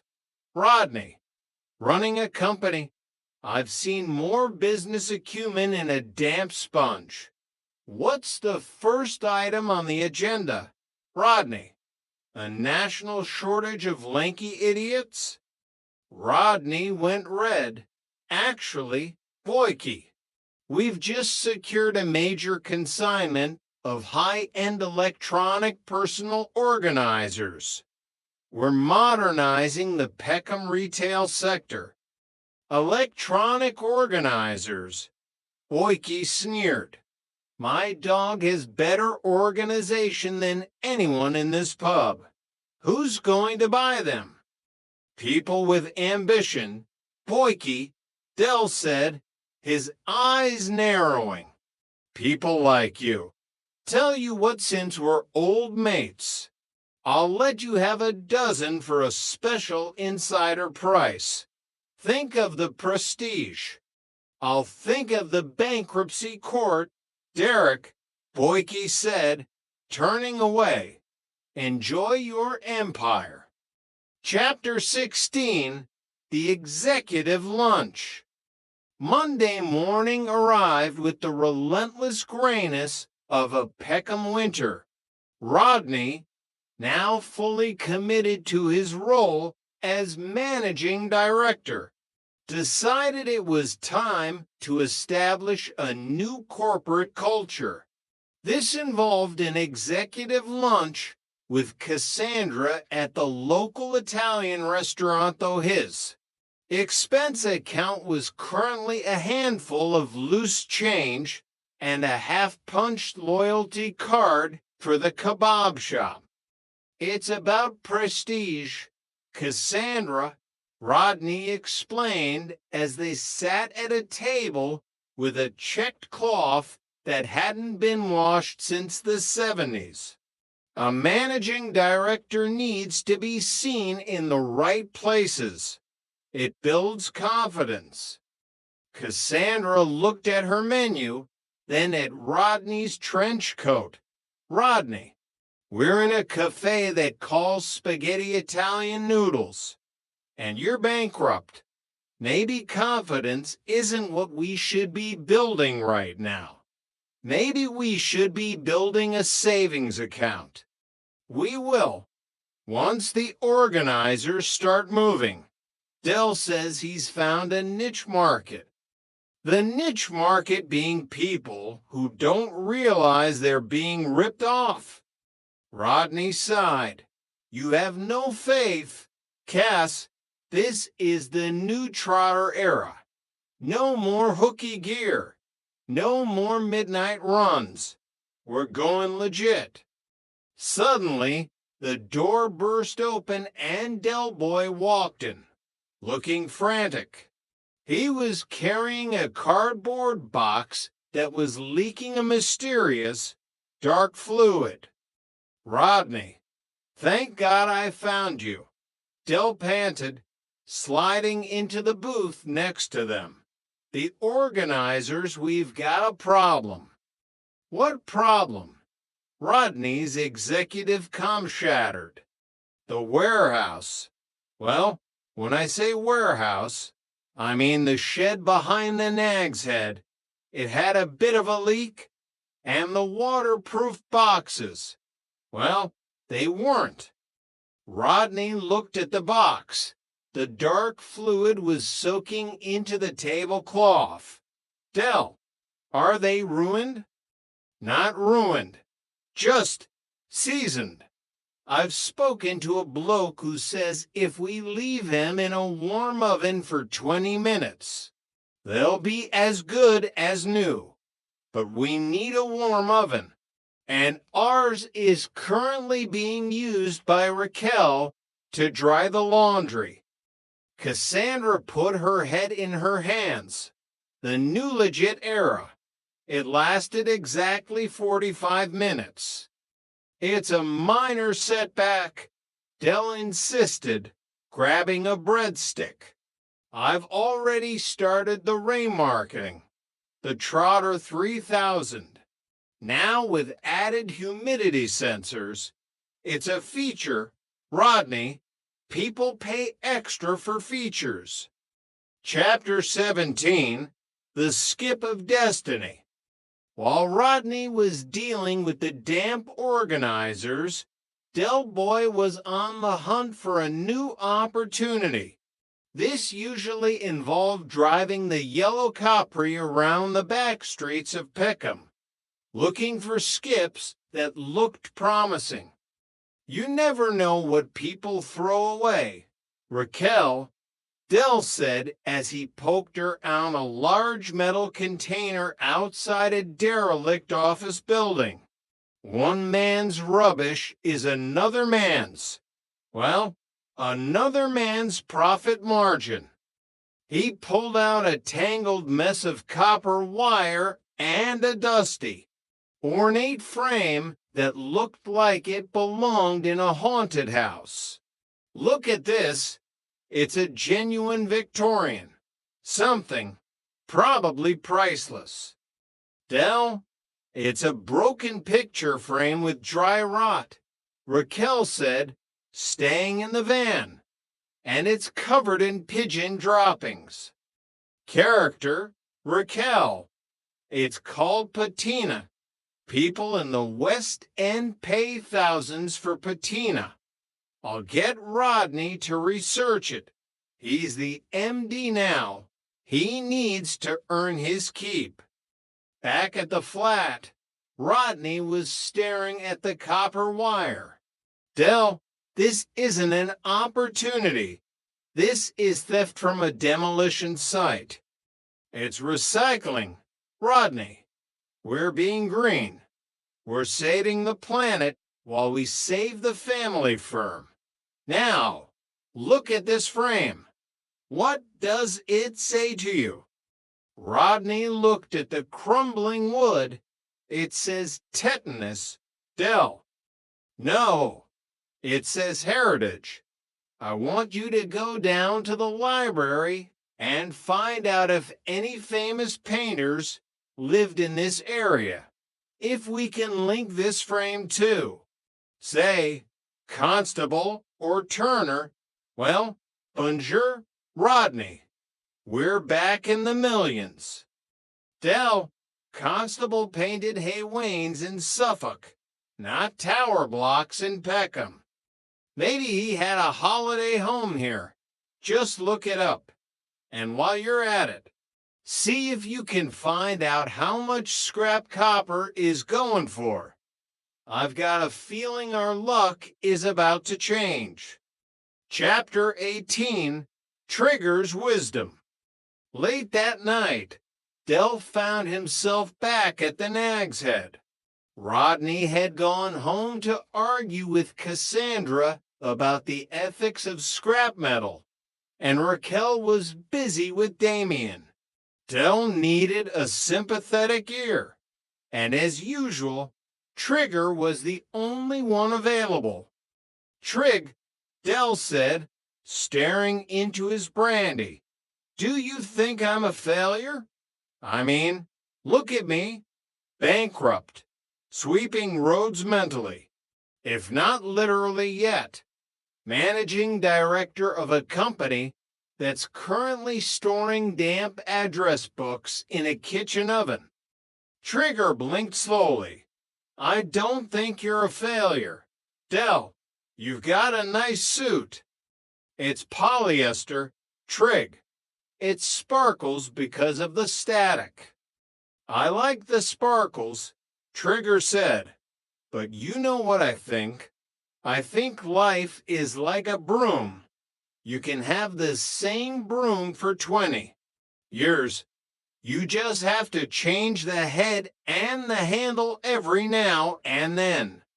Del looked at him. Trig, that's the same broom. You've just replaced all the parts.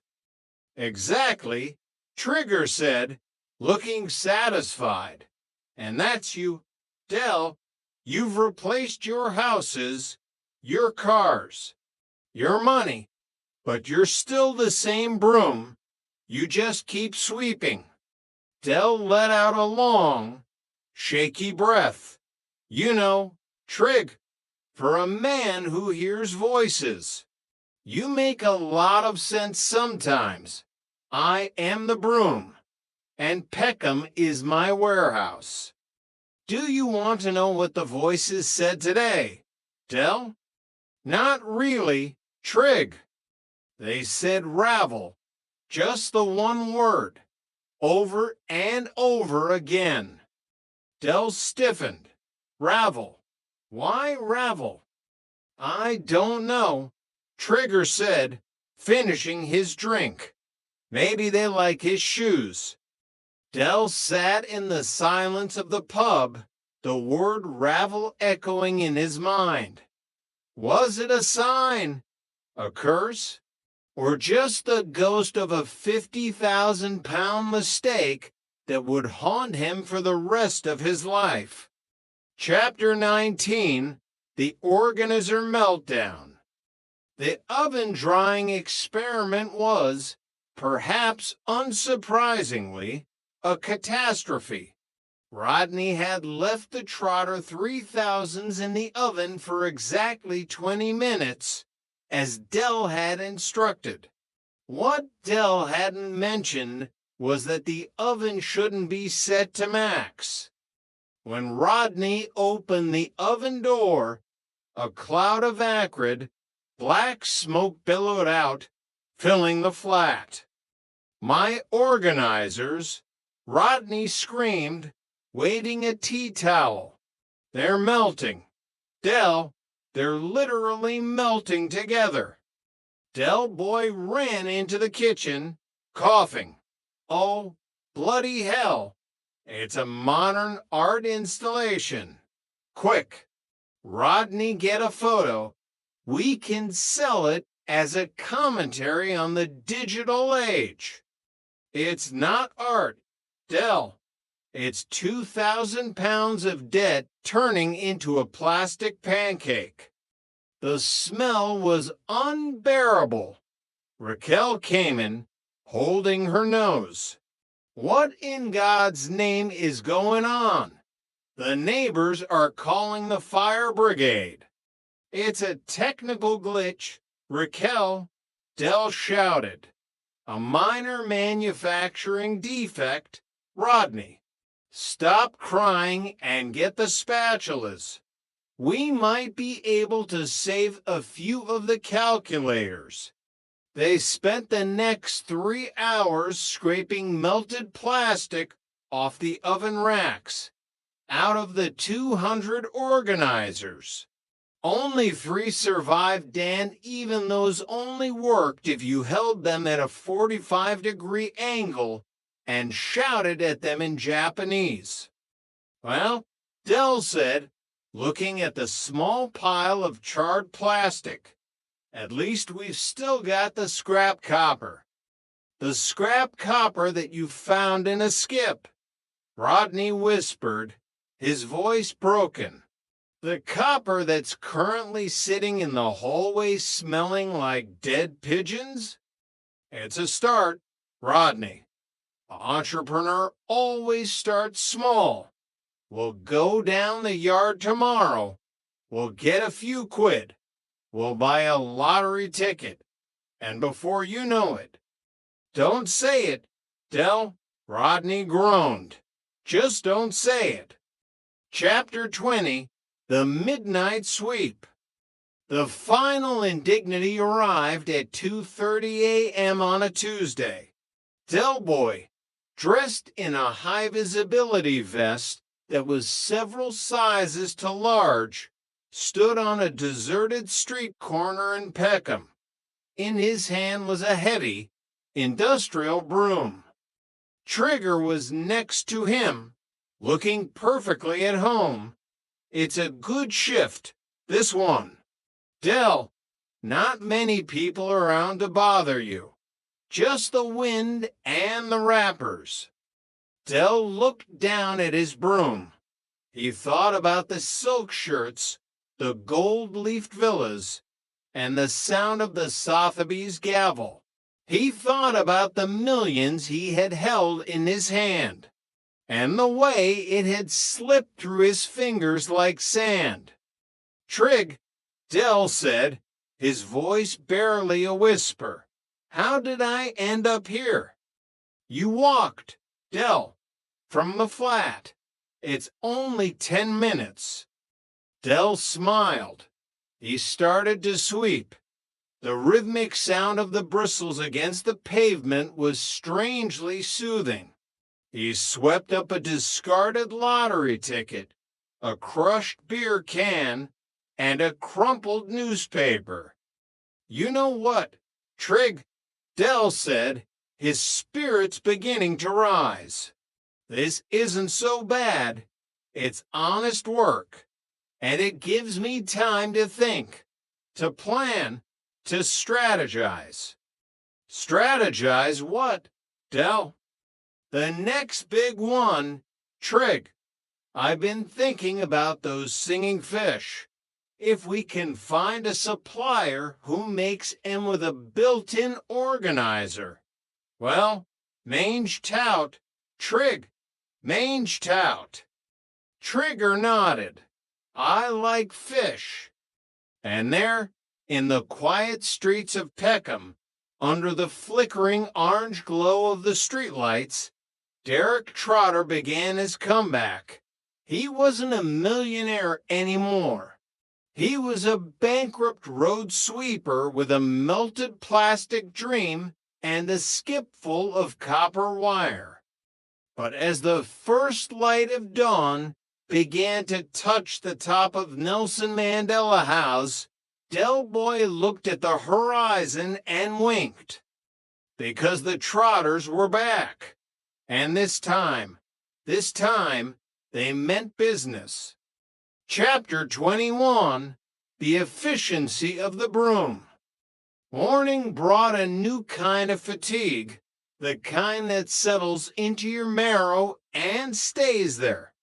Del Boy sat at the Formica table,